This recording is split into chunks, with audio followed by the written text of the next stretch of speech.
In a dark time in America's history back in the mid-1930s, Gibson brought out one of the quintessential guitars, maybe to try to sway favor and make people happy. Today we're taking a look at a custom shop recreation of that 1936 Advanced Jumbo. Stick around.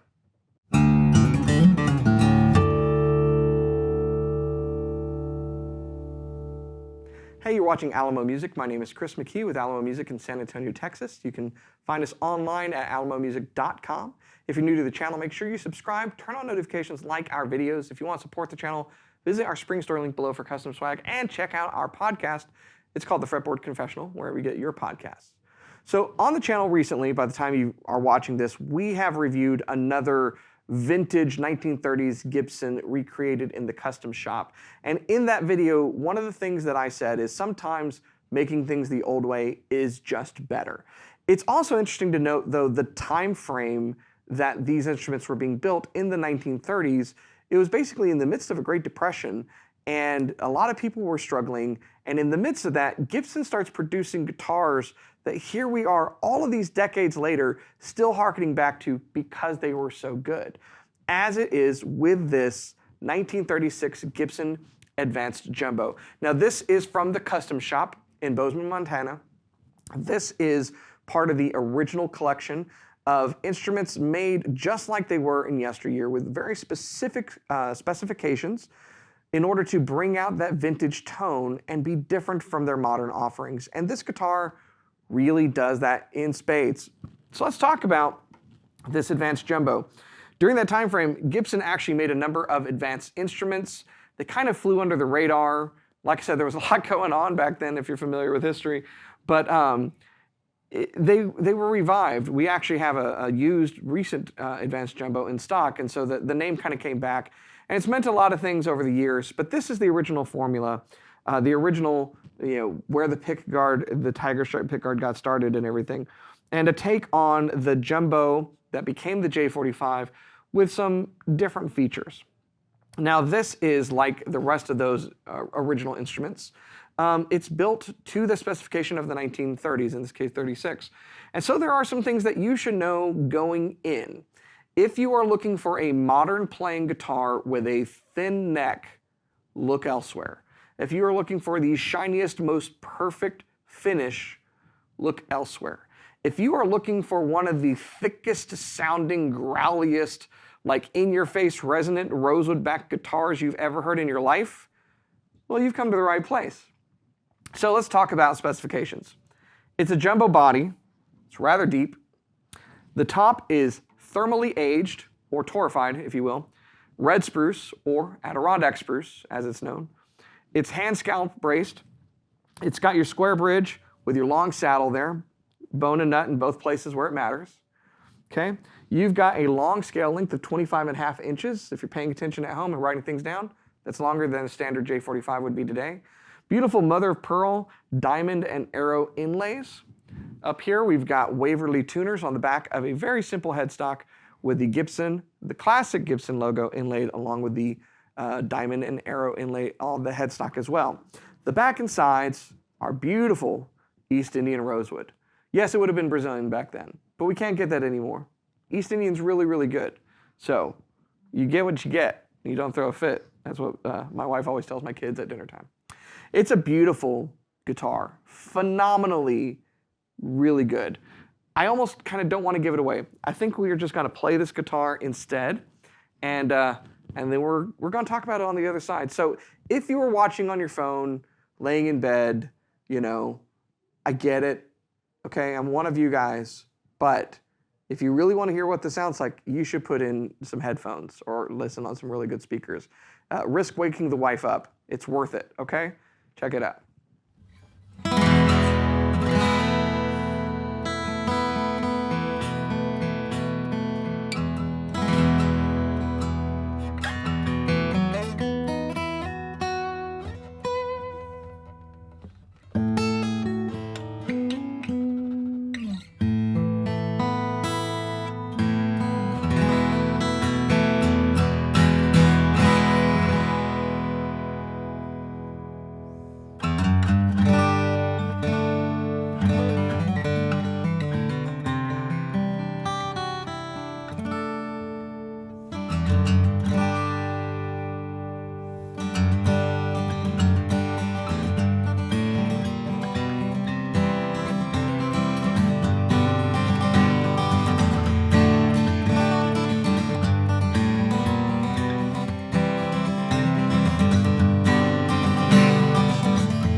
Okay, so here's where some behind-the-scenes cool conversation is going to get brought in to the video here. When we, as we were recording the demo for this video that you just listened to, Josh, who's behind the camera and on the headphones, is listening in, and he's given the best musician compliment that you can get. You know what that is, right? It's the stank face. It's the, yeah, this guitar, Josh said, it's one of the most resonant guitars we have recorded. It's flat out phenomenal. Phenomenal. Fat and phenomenal. Instead of fabulous, we're going to call it fatbulous. Like, this guitar's got the badunkadunk. It's really, really thick sounding. So we're listening to this, and it's got this kind of meatiness. It's like the Gristle King, Greg Koch would say, you know? It's really slapping it on there. So here's a best way I can describe this. This is almost like the anti-Taylor guitar. So if you think about a modern guitar like a Taylor, it's typically got a lot of articulation. Now, people will often say it's bright. That's usually a misnomer. It's articulation. You're hearing every single note. If you strum a chord, you're hearing every single note. This guitar is not that. Now, if you play single note things, they will jump out at you, and it does have that rosewood brightness and richness with a scooped mid-range, but it's so thick in conveying everything that the guitar is doing, particularly from the low end on up, that since we just got done with Thanksgiving, let me just describe it this way. This is when you loaded up the plate with everything and all of your food was touching. That's this guitar. It is everything, everywhere, all at once. That's trademarked. Please don't sue me. So phenomenal guitar. It really goes back to what I was saying on that other video. Sometimes the old ways were better, just in a lot of ways. Now, this is not going to be the guitar for everyone, right? It's not going to be a guitar if you're looking for maybe very clean, fast, finger style stuff. But I've got a feeling that most people would be absolutely floored playing this with the resonance that you have against you and the sound that comes out of it. And you don't really have to dig into this guitar to get a lot out. It's almost defying physics in the way that it seems to respond. Now, not everything is roses, okay? The neck is fairly substantial. It's a soft V neck, and I can hold it with my not very large hands and wrap my thumb over the top. And in doing that, there is no space on the back. It is sitting firmly into the middle palm of my hand. I don't think that's a bad thing. I'm comfortable with that. But if you want a thin neck, like I said at the beginning, look elsewhere. The finish on the neck, by the way, it's going to be nitro finish that's hand applied just like they did in 36. It shows some orange peel. It's not going to be a perfect finish. Now the rest of it, also in light, will show some little bit of orange peel, but it's a really nice finish. It's that got what I like, which is kind of like that semi-gloss look of a vintage finish, and it really allows the guitar to sing. If you want something that's candy-coated, you know, those are available too. But this is a really, really good guitar that I think if some people would give it a chance, they would really love. The case, by the way, is also a very cool vintage style case, vintage style latches, all sorts of stuff. It even had some vintage style sawdust in it. Y'all need to get some vacuums over at Gibson Custom Shop, which is a reason to buy from a dealer, so we can check everything out, make sure it's all clean and ready for you, instead of maybe ordering direct or something like that. I'm just saying. I'm just saying. With that being said, if you want to buy this guitar, you could go to our website at alamomusic.com. You just simply can't add it to cart. We have some instructions on there for you since you're buying from an independent shop like us and not a company that's owned by some multinational conglomeration of 17 different countries coming together with a hedge fund. Instead, you can buy from a local store that's been around since '29, and you just have to call, come in the store, message us, and we can get the guitar to you. All in all, floored. Is it better than the jumbo that we played that we released previously? Is different? I don't know if it's better, but I think I'd go with this one, even though I really like Gibson mahogany guitars. It's that good. So let me know what you think in the comments below. If you're new to our channel, make sure you subscribe, turn on notifications, like our videos. Keep coming back for more. I'll see you next time.